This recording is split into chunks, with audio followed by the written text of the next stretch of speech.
ఎలక్షన్లు అయిపోయాయి. దాదాపుగా 6 నెలలు దాటింది.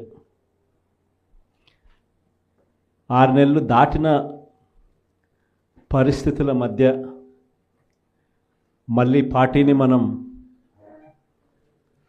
సమాయత్తం చేసే దిశగా అడుగులు వేస్తూ ఈరోజు అందరం కూడా ఇక్కడ కలుస్తూ ఉన్నాం.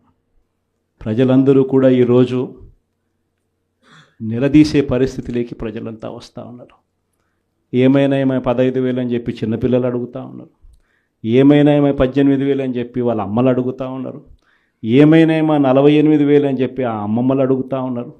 ఏమైంది 36,000 అని చెప్పి చిన్నపిల్లలు ఉద్యోగం కోసం ఎదుగుతూ ఉన్న పిల్లలు అడుగుతూ ఉన్నారు. ఏమైంది 20,000 అని చెప్పి రైతన్నలు అడుగుతూ ఉన్నారు. వీళ్ళకి ఎవ్వరికీ కూడా చంద్రబాబు నాయుడు అనే వ్యక్తి, వాళ్ళ పార్టీకి సంబంధించిన క్యాడర్ సమాధానం చెప్పలేని పరిస్థితిలో వాళ్ళ పార్టీ, వాళ్ళ పెద్దలు అందరూ కూడా ఏం చేస్తూ ఉన్నారు? Diversion politics. ప్రతిరోజు ప్రతి నెల ఒక టాపిక్ తీసుకొస్తారు. ఏదో ఒక టాపిక్ తీసుకొచ్చి గోబల్స్ ప్రచారంలో భాగంగా ప్రతి ఒక్కడు దాన్ని అందుకుంటారు.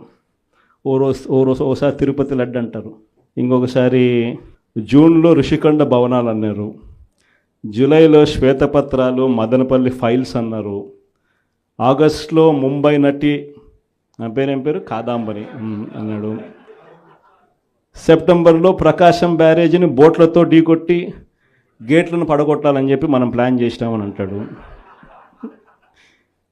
అక్టోబర్లో సరే ఇంకా ఎట్టాగ మీరు అంతా చూశారు, నా కుటుంబాన్ని తీసుకొచ్చినాడు. నవంబర్కి వచ్చేసరికి బడ్జెట్పై దృష్టి మళ్లించడానికి 14 లక్షల కోట్ల అప్పులు అని చెప్పి, డిసెంబర్లోకి వచ్చేసరికి ఇప్పుడు కొత్తగా మీరు అంతా మనం చూస్తూ ఉన్నాం, రేషన్ బియ్యం అంటానండి. ఇప్పుడు కొత్తగా కనిపిస్తూ ఉందా రేషన్ బియ్యం అని చెప్పి. ఇప్పుడు నాకు నిజంగా ఆశ్చర్యం అనిపిస్తుంది ఆ రేషన్ బియ్యం కథలీలు చెప్తా ఉన్నప్పుడు. ప్రభుత్వంలో ఎవరున్నారు అని, ప్రభుత్వంలో మనం ఉన్నామా, ప్రభుత్వంలో వాళ్ళు ఉన్నారా అని నాకు అర్థం కాల. 7 నెలలు అయిపోయింది, దాదాపుగా 6.5 నెల అయిపోయింది వాళ్ళ ప్రభుత్వం వచ్చి. 6.5 నెల 7 నెలలు అవుతూ ఉంది వాళ్ళ ప్రభుత్వం వచ్చింది. ఎమ్మెల్యేలు వాళ్ళు, మంత్రులు వాళ్ళు, కలెక్టర్లు వాళ్ళు, జాయింట్ కలెక్టర్లు వాళ్ళు, పోలీసులు వాళ్ళు, ఎంఆర్ఓలు వాళ్ళ అధికారులే, చెక్ పోస్టులు వాళ్ళవి, అన్నీ వాళ్ళవే. ఇవన్నీ దాటుకొని మళ్ళీ పోర్టుకు వచ్చింతే పోర్టులో కస్టమ్స్ అధికారులు, పోర్టులో సిఐఎస్ఎఫ్ పోలీసులు, ఇవన్నీ కూడా వీళ్ళు పొత్తులో ఉన్న కేంద్ర ప్రభుత్వం మనుషులు. మరి ఇవన్నీ దాటుకొని ఏదైనా మెటీరియల్ బోటులోకి పోగలుగుతుందా? ఆశ్చర్యం ఏమిటంటే ఈయన పోయిన బోటు పక్క బోటే ఫైనాన్స్ మినిస్టర్, ప్రస్తుత ఫైనాన్స్ మినిస్టర్ పయ్యావుల కేసు వాళ్ళ సొంత వియ్యంకుడిది, శ్రీనివాసరావు గారిని సొంత వియ్యంకుడిది, పట్టాభి రైస్ ఎక్స్పోర్ట్స్. ఆయన ఎక్స్పోర్ట్ చేస్తున్నాడు పక్కన, అదే పోర్ట్లోనే పక్కన. అడిగిపోడు దీంట్లోకి వచ్చి మాట్లాడతాడు. నాకు ఆశ్చర్యం అనిపించింది, అసలు ఏందిరా నాయన ఇది, ఎవరు ప్రభుత్వంలో ఉన్నాము, ఎవడు చేస్తూ ఉన్నాడు అని చెప్పి.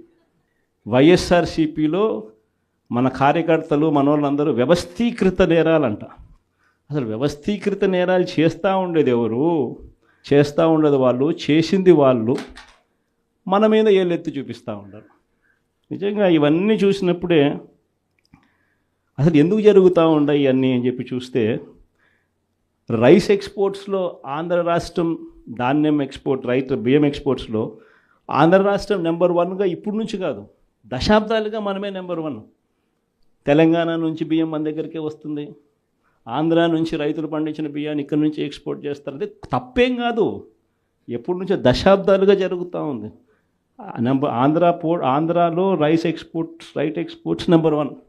అందులో ఈ పయ్యావుల కేసే వాళ్ళ వియంకుడు, ఈ పట్టాభి రైట్ ఎక్స్పోర్ట్, ఈయన ఆంధ్రాలో నెంబర్ 1. ఇది నిజంగా ఇదే కొత్త ఏం కాదు. ఎందుకనంటే ఇది ఎప్పటి నుంచో జరుగుతూ ఉండేది. బియ్యం అనే రైతులు పండిస్తూ ఉన్నారు, రైతులకు గిట్టుబాటు ధర రావాలి, రైతులకు మంచి రేటు రావాలి అని అంటే ఎక్స్ట్రా పండించిందంతా అక్కడ రైతులు ఎక్స్పోర్ట్ చేసుకుంటూ ఉండే సాంప్రదాయం ఎప్పటి నుంచో జరుగుతూ ఉంది, జరుగుతూ ఉంది. అయితే దీన్ని ఎలా ట్విస్ట్ చేస్తూ ఉన్నారు అనేది ఇప్పుడు ఆశ్చర్యం. మన ప్రభుత్వంలో డీలర్ల వ్యవస్థను మనం పక్కన పెట్టి ఇంటి వద్దకే బియ్యం సప్లై కింద మనం MDUs తీసుకొచ్చి, మొబైల్ డిస్పెన్సింగ్ యూనిట్లను తీసుకొచ్చి ఇంటి వద్దకే బియ్యం సప్లై తీసుకుపోయినాం. మొట్టమొదటిసారిగా మనం బియ్యం క్వాలిటీని పెంచినాం.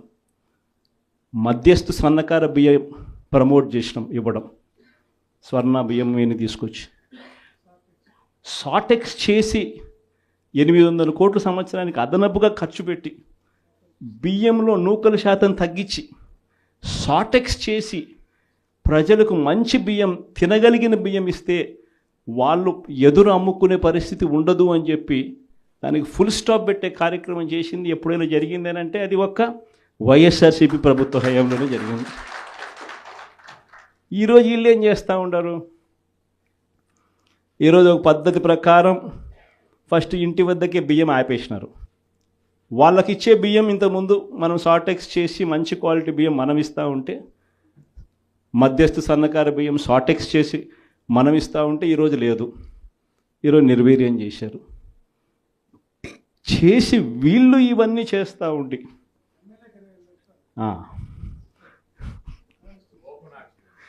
చేసి వీళ్ళు ఇవన్నీ చేస్తూ ఉండి వీళ్ళ వల్ల, వీళ్ళ తప్పిదాల వల్ల ప్రజలకు నాసిరకం బియ్యం సప్లై కావడం వల్ల, ప్రజలకు సరిగ్గా బియ్యం సప్లై చేయకపోవడం వల్ల ఇది రివర్స్. ప్రజల దగ్గర నుంచి ఈ డీలర్లు కొనుక్కోవడం, ఈ డీలర్ల దగ్గర నుంచి ఎమ్మెల్యేలు తీసుకోవడం, ఎమ్మెల్యేల దగ్గర నుంచి ఎక్స్పోర్ట్స్. ఇది జరుగుతూ ఉండదు. ఇప్పుడు తప్పు వీళ్ళు చేస్తూ ఉండి ఇంకొకరి మీద ఏళ్ళెత్తి చూపిస్తారు. మన హయాంలో దళారీ వ్యవస్థను పూర్తిగా తీసేసి ప్రతి రైతుకు కనీస మద్దతు ధర ఖచ్చితంగా వచ్చేట్టుగా ఆర్బీకేలే వాళ్లకు పేమెంట్ స్లిప్స్ ఇచ్చేట్టుగా మన ప్రభుత్వంలో జరిగితే, రైతుకు ఏ మిల్లుకు తాను పోవాలి అనేది పూర్తిగా పక్కన పెట్టేసి పలాని మిల్లుకే మీరు పోవాలి అనేది తీసేసి రైతుకు మిల్లర్కు సంబంధం లేకుండా చేసిన పాలన మంది. ఆర్బీకే దగ్గరనే మీకు ఎంత రేటు వస్తుంది అని చెప్పి అక్కడే స్లిప్స్ ఇచ్చే కార్యక్రమం జరిగింది, మన హయాంలో జరిగింది. ఈరోజు ఏం జరుగుతూ ఉంది? రైతులు పంట చేతికి వచ్చేసరికి ఈ క్రాప్ లేదు, ఆర్బీకే వ్యవస్థ నీరు గారిపోయింది, ఆర్బీకే దగ్గర కొనుగోలు చేసేవాడు లేడు. సో రైతులు గత్యంతరం లేక మిల్లర్ల దగ్గరికి పోవడం, మిల్లర్లు 300 రూపాయలు 400 రూపాయలు తక్కువ రేటు కొనుగోలు చేయడం, ఇది ఇప్పుడు జరుగుతూ ఉంది. అన్ని రకాలుగా సర్వనాశనం చేస్తూ ఉన్న ఈ పరిస్థితుల మధ్య, ఈ డైవర్షన్ పాలిటిక్స్ మధ్య ఈరోజు మనం పార్టీ బలోపేతంతో పాటు ప్రజల తరపున మనం నిలబడడానికి ఏ రకమైన ఉద్యమం చేయాలి, ఎలా ఉద్యమాలు చేయాలి అని చెప్పి ఆలోచన చేయడానికి మనం అంతా కూడా ఈరోజు సన్నద్ధమైనాం. ఎందుకంటే ప్రజల తరపున మళ్ళీ పోరాటం చేయాల్సిన సమయం వచ్చింది. ప్రజల తరపున ప్రజలకు దగ్గర కావాల్సిన సమయం వచ్చింది. ప్రజలు ఇబ్బందుల్లో ఉన్నప్పుడు మనం ఉన్నాము అన్న భరోసా ప్రజలకు మనం ఇవ్వాలి. ప్రతి అడుగులోనూ వ్యతిరేకతే. ఒకవైపున చేయాల్సిన ఏ మంచి పని జరగలేదు. సూపర్ 6లు లేవు, సూపర్ 7లు లేవు. మరోవైపున వ్యవస్థలన్నీ పూర్తిగా నీరు గారిపోయాయి. విద్యారంగం కానీ, వైద్య రంగం కానీ, వ్యవసాయ రంగం కానీ, డోర్ డెలివరీ కానీ, గవర్నెన్స్ కానీ. మరోవైపున చూస్తే బాధుడే బాధుడు. కరెంటు బిల్లులు ఈరోజు ముట్టుకుంటే ఈ నెల స్టార్ట్ అయింది. ఇంకా మొదటి డోసే 6,000 కోట్ల రూపాయలకు సంబంధించిన మొదటి డోసు ఈరోజు ఇచ్చినాడు ఈ నెల బిల్లులో. నవంబర్ నెల బిల్లు, డిసెంబర్ నెల బిల్లు, ఏ ఇంటికి వెళ్ళి కరెంటు బిల్లు ఎంత అని చెప్పి తేడా అడిగితే ప్రతి ఇంట్లో కూడా తేడా కనిపిస్తుంది. కనీసం 300 రూపాయలు పైన రేట్లు పెరిగినాయి. అది ఈ నెలే. రేపు నెల మరో 9,000 కోట్లు వేస్తున్నాడు. ఆ 9,000 కోట్ల భారం కూడా రేపు నెల బిల్లులో ఇంకా కనిపిస్తుంది. అంటే కరెంటు బిల్లులు ఇంకా షాక్ కొట్టే పరిస్థితిలోకి కరెంటు బిల్లులు వచ్చేస్తున్నాయి. ఒకవైపున బాధుడే బాధుడు. రోడ్ల మీద ట్యాక్స్ అంట. రోడ్ల మీద ట్యాక్స్ అట.